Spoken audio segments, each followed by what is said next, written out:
Another point you've made, and this is, I think, particularly relevant 10 years into a bull market, is that I think you said more money has been lost anticipating a downturn than actually in the downturn. Can you explain? Well, obviously, the market's gone up tenfold since I stopped running Magellan. So you make more money on the upside. The market's going to be a lot higher in 10 years from now, 20 years from now, 30 years from now. Trying to predict the market is really a waste. I don't know what it's going to do. It can go down. When I ran Magellan, 13 years, it declined 10% or more, 9 times the market. Wow. I had a perfect record. I went down more than 10% every time. Wherever the market went down, I went down more. But over the long term, the upside is more than the downside. So you're going to say to yourself, do I need the money in the next month? Do I need the money in the next year? Do I have kids going to college? Do I have a wedding coming up? Then you're a bad investor. If you can keep putting money in, you have 5, 10, 15, 20, 25 year, you should do well. Welcome back, ladies and gentlemen. This is the Bearable Bull here. And I got this aggressively average content for you today.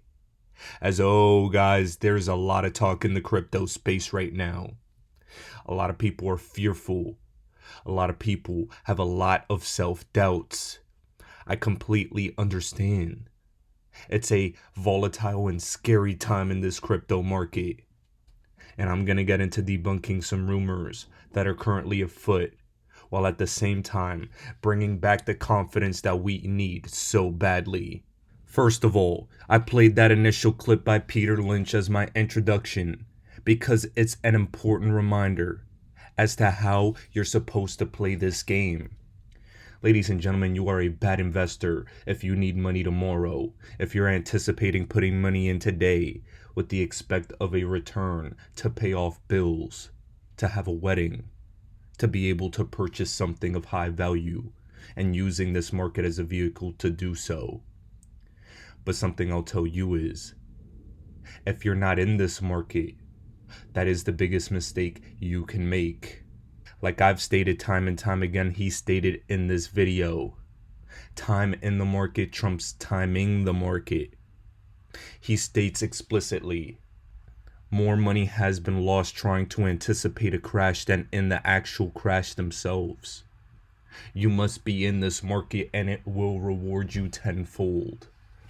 Now, as far as the state of the crypto space right now, the streets are looking bloody. But we know famous investors have often stated, buy when there's blood on the streets, even if it's your own.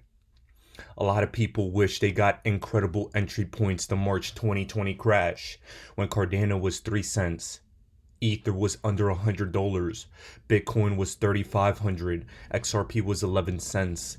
Well, what I'm going to ask you right now is, are you going to let this opportunity pass you by when cryptos are in rock bottom prices? I'll be very honest with all of you. I'm allergic to fiat. I do not like having cash in my possession other than for bills and emergencies. So what I'll say is, the other day, about 2-3 days ago, I made big entries in Algorand. I bought some Stellar and accumulated a couple other tokens, and the reason is because those entry points were perfect. Still, it's gone lower and I don't care. Nobody's crying. This is just part of the game. In my opinion, these are great prices and you should be accumulating while you still can, because there's massive fear in the crypto space right now. There is massive amounts of people turning 180 degrees from bullish to bearish, but I'll keep pounding the drum and letting all of you know that I believe we're going to have a bullish upturn, and it's going to shock a lot of people. Remember, bull markets end in euphoria, not in fear. We did not have peak euphoria at the end of 2021 in November. We had great emotions. We were greedy, but it was not peak euphoria.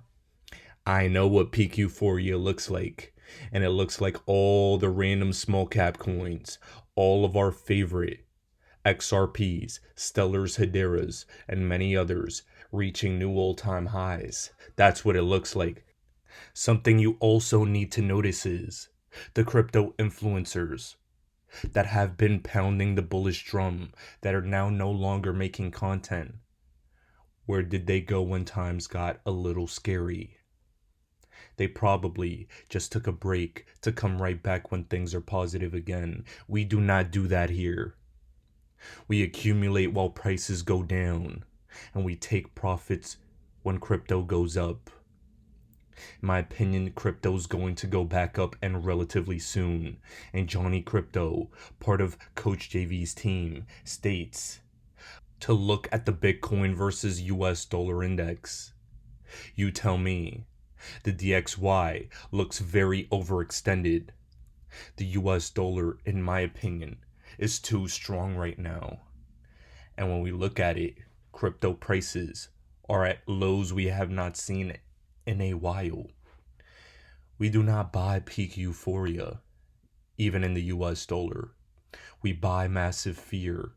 We buy when prices are low, just like Bitcoin is showing now. Even Credible Crypto is letting all of you know that he's still bullish. Mid-cycle corrections are designed to shake you out, and they're very effective. And while I'm not as bullish as he is on Bitcoin, I do believe Bitcoin is going to rise. And I do believe it's going to drag the alts with it.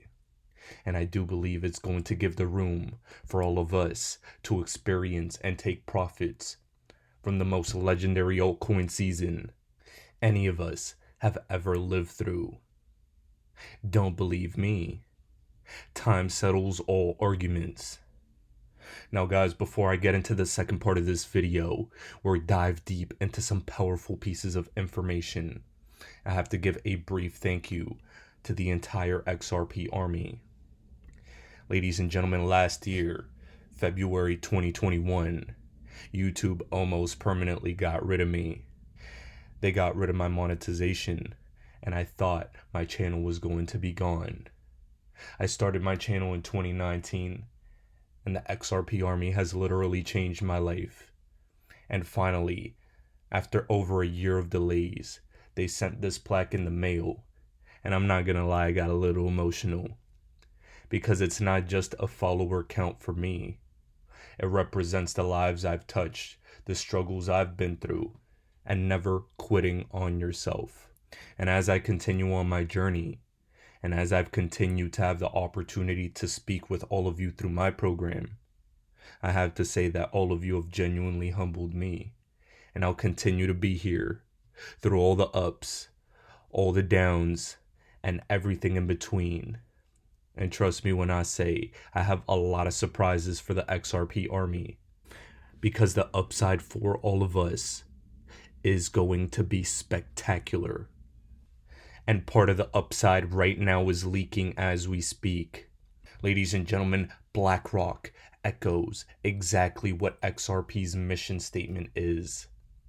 BlackRock stated crypto empowers users by offering financial inclusion to the unbanked.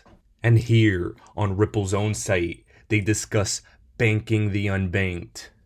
You see, ladies and gentlemen, these elites, their language is universal. They all echo the same message in harmony.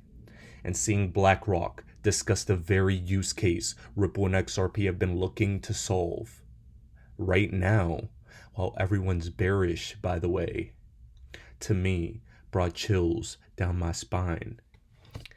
I feel goosebumps in my arms just talking about it now. And it's because the most powerful institutions, they're all beginning the synchronistic predictive programming to allow all of us to know exactly how they're going to roll out this marketing campaign. Everyone's all focused on the SEC lawsuit. Everyone is focused on the negativity. But me, I'm focused on what they're building. Here, ladies and gentlemen, this was the most important thing I saw break this week. Flare Networks announced they're building a Bitcoin bridge for Algorand. Algo and Flare partnering together, receiving a 7-figure super grant Flare got from Algorand. They're going to be integrating consensus to enhance bridge security. They're going to be safely delivering Bitcoin to Algorand And they're going to be engineering a Bitcoin F asset. You see, ladies and gentlemen, Flair's use case has always been to unlock the value of all the crypto on the planet. That's how high I see their goals being. Bitcoin being one of the biggest ones they do not have yet. But early on, in Flair's early days when they were first announced, I could see that they were going for the entire market. They started with XRP, Stellar, Doge, Litecoin. Then they onboarded Algorand to be an F asset. Now they're rolling out the red carpet and building out the technology that's going to allow for F Bitcoin. This will be one of the safest ways you'll be able to earn passive income on your Bitcoin. And oh, I'm so excited because that's a powerful marketing campaign that the maxis don't even know exists yet. That's yet another use case, more utility, and more adoption. Interoperability, building bridges, not walls. That is the future of crypto, not maximalism. And ironically enough, as we remember, Bitcoin in El Salvador is fake. And I'll tell you why. Bitcoin runs on Algorand in El Salvador. That is how it works over there. Lightning does not work. It is not scalable and it still has problems. Algorand is the infrastructure for Bitcoin in El Salvador. And trust me when I say all of this is tied into what the future is going to be. Now, guys, we got this explosive news when it comes to this case. Judge Torres has moved up the schedule for summary judgment briefs to November 15th. What do you take from this, Jeremy? She wants this Ripple vs. SEC case over before Christmas.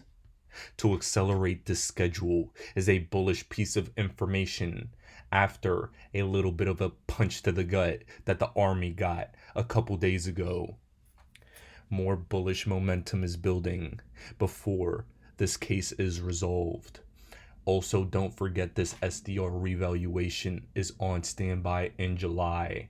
And I think some powerful pieces of information are going to leak from that let us know what the future of finance is going to look like, what Bretton Woods 2.0 is going to be, and the IMF's plans for cross-border payments, liquidity, and how exactly they're going to solve this massive inflation crisis. Oh, it's a big problem, and they need a multi-trillion-dollar solution. And to me, they're laying the regulatory rails right now to make sure that it can succeed. U.S. officials call for a separate regulator for digital assets. U.S. regulators may be beginning to see the writing on the wall, and Gary Gensler as well may be seeing the writing on the wall for the SEC in the crypto space. Representative Patrick McHenry currently criticized both the CFTC and the SEC over the handling of regulations around digital assets. Digital assets, neither a commodity nor security. They must define this asset class properly, and this is the biggest issue that has plagued the crypto space for a long time. He asserts that it's completely the role of Congress to evaluate a definition of digital assets. And ladies and gentlemen, I'm not going to lie to all of you. I think there may be a moment where all of this lawsuit nonsense, regulatory nonsense, uncertainty may end by Congress going over the top of everything and implementing the laws themselves. It's still a scenario that's at play and one that is forgotten by a lot of community members. Do not forget that that's always in play. Do not forget a settlement is always possible. Do not forget what you hold. Remember, in September, regardless of anything going on now, this executive order will be on the table, ready to launch, giving guidance to the crypto space. I believe between now and then, we have the room for our altcoins to succeed. Ladies and gentlemen, a lot of people are bearish on the crypto space right now. A lot of people see technically on the charts a massive bear market on the table. This is the thing about me though. I 100% agree with those people. However, I believe that massive bear market structure is going to come after our altcoins explode, after we get life-changing profits, and after we become the new 1%. Ladies and gentlemen, this is the most dangerous time in crypto. This is one of the most dangerous times in human history. Let's be real here. Everything is in a crisis. Everything is in a bubble. We have the president talking about food shortages. There are things more important in the real world than just crypto right now. But what I'll say is that I believe we have a window. We have the ability, while everyone's distracted on the mainstream and Elon buying Twitter, we have the opportunity to change our financial futures forever. Secure your winning lottery ticket for the new 1%. And while we win the lottery in slow motion, every single day, we are confirming the inevitable. We've always been correct. And as we see platforms like CoinMarketCap calling XRP an imposter, discussing how they do not like XRP, and spreading misinformation about it, it just makes me feel more secure and more confident that they are attacking the biggest winner in the market. Oh, the FUD campaigns around XRP are getting out of control. And in my opinion, it's because the bullish momentum around XRP is about to begin. Ladies and gentlemen, don't get it twisted. Fear is always greatest right before an uptrend. And this is the most fear I've seen in the crypto space since the Russia invasion. We are contrarian investors. And that's why we deserve a seat at the top. Don't quit now. Now that you're so close. Ladies and gentlemen, this is the Bearable Bull here. Thanks for tuning in. Welcome to the big leagues in crypto right now. And it's moments like this that separates the legends from the crowd. As always, guys, I appreciate every single one of you. Now I'll be back tomorrow with another video.